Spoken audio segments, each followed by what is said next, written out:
everything that the Republicans are saying about this HR 1 bill is a lie. They're just flat out. It's not. All they're saying is, no, we want everybody to vote. We want early voting. We want Sunday voting. Another one. So just let me, because I'm really starting to see why I'm so fired up. Foreign agents registration is in there. Right. It's FARA Act, FARA Act. It would require U.S. agents working on behalf of a foreign government or other foreign principal to register with the Attorney General and report all political and lobbying activities. They want to form, because of the Mueller report documenting so many instances of this, they want to establish a dedicated FARA investigation and enforcement unit within the DOJ.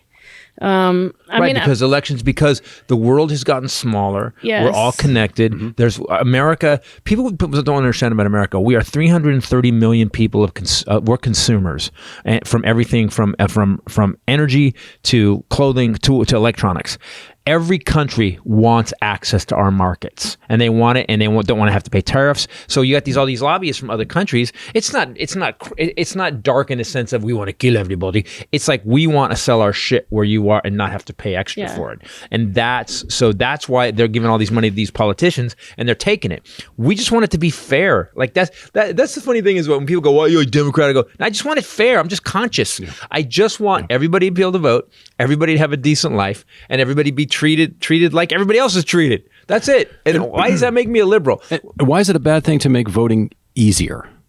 Say what you will about, okay, somebody's going to fake it or, nobody, whatever. Okay, just today, did you hear? Go ahead, just want to say, before you go further, today, Michigan came out. They just did a Republican-led investigation into the 2020 election. Republican-led, put out a 30-something page report. Yeah, I thought it was 30-something or 300. How about 35 or 300 page? No, my turn to talk. Yeah, my turn to talk. You don't talk. So, and basically, the first thing is there was zero fraud in this election. This is Republicans said this in Michigan, and so remember the Michigan State House is what those guys tried to shut down, right? Yeah. Yes. So it's a pretty hard red. Jesus, I wish I could speak English. It'd be great. It's pretty much a red state in a lot of ways, and there's a lot of red there. And even the Republicans are like, yeah, we can't find any fraud. There was no fraud. They found total. They were trying to find it. They were 187 instances, and a couple of them were they're old people. They'd done their ballots. They voted. And they'd fill their ballots out, and they died before the election, but their ballots were sent in.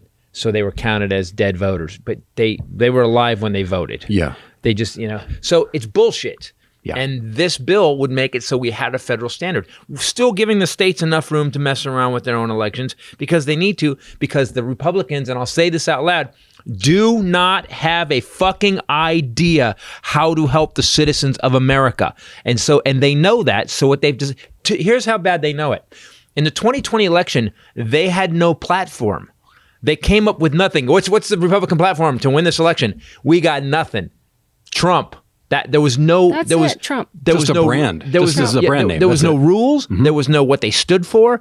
So they don't stand for anything. So the only way these guys can win now is to actually say, well, we're going to run the vote. What they don't get, though, is they're going to try to stop black people from voting, Hispanics from voting, and everybody. And what they don't understand is black people, this ain't new to black people.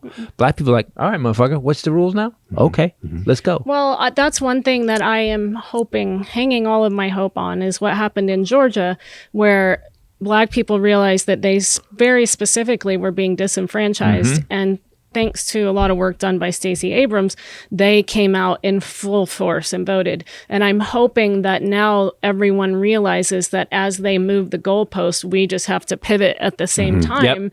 And okay, this is what we have to do now. We got a couple years to get ready for this. Okay.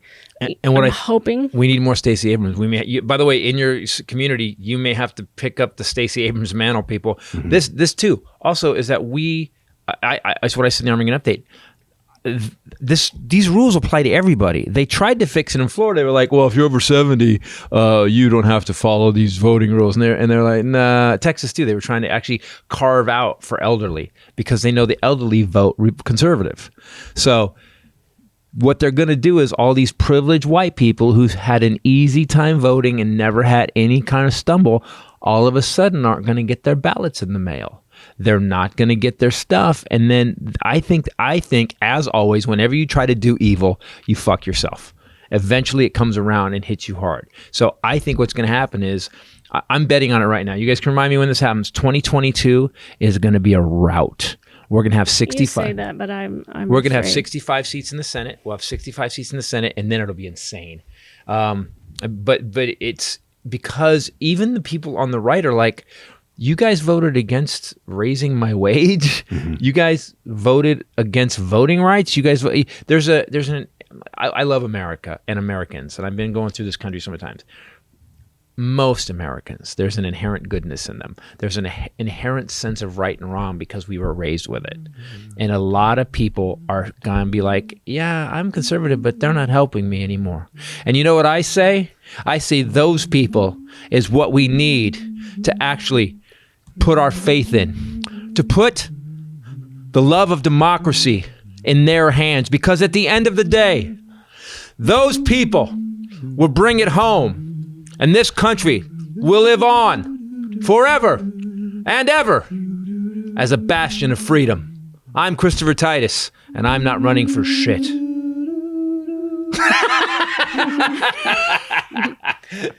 a little. That was awesome. You're a little